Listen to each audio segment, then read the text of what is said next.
We're going to make the raw sushi rice, the sunflower pate. This is the filling for the raw sushi rolls, which I showed you how to do it, but I wanted to take more time to show you because I used Worcestershire sauce on the last recipe, and I prefer not to. It's not a healthy ingredient, so we're going to replace that today with soy sauce and agave nectar instead.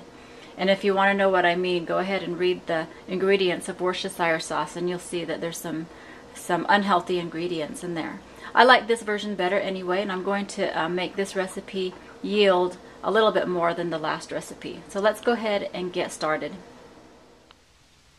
What you'll need for this is 1.5 cups of your soaked sunflower seeds. They end up being a little over 2 cups after they're soaked, so 1.5 cups dry, soaked for a few hours or overnight.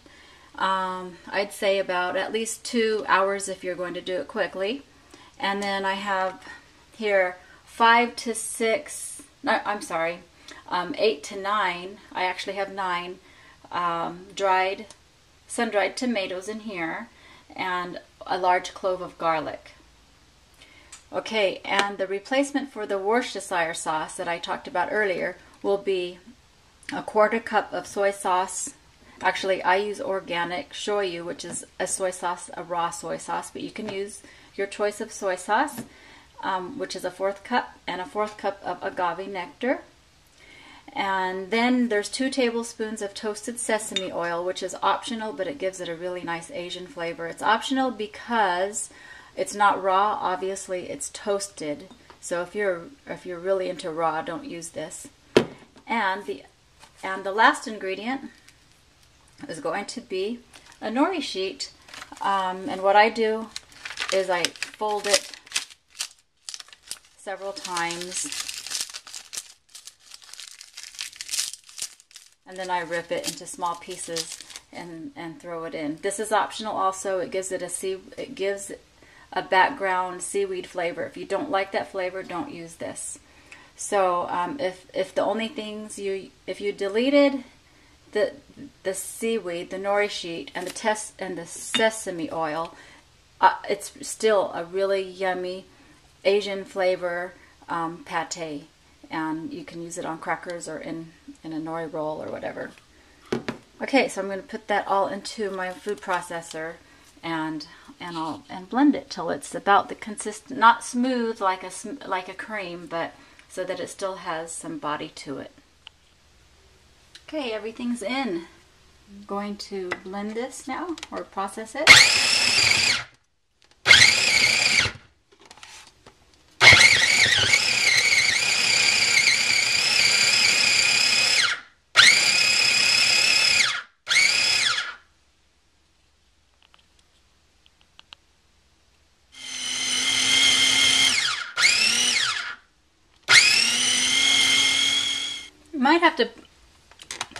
You might have to play with this a little bit and get some of this stirred down.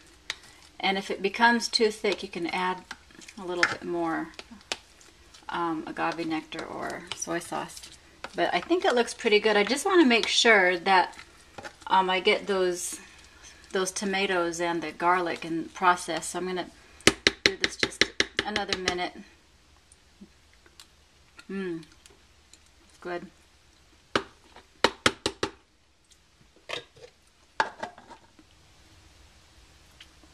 Okay, it's done, and it's very yummy. Some suggestions on how to serve this is if you do make sushi rolls, you use it in place of rice and complete your sushi roll. What I've also done with it is put it in some lettuce. Use a piece of romaine lettuce leaf as a roll up. Put some in the middle with some vegetables that you like. The ones that work best, would taste best, is cucumber, strips of cucumber, avocado, and sprouts, and then wrap it up in your lettuce leaf and dip it in soy sauce and lemon if you like, or just eat it like that. So be creative. You can put it on crackers, your own homemade raw crackers, or if you're not totally into raw, a really healthy cracker. This is a hit. This is one of our favorites. So I hope you enjoy it.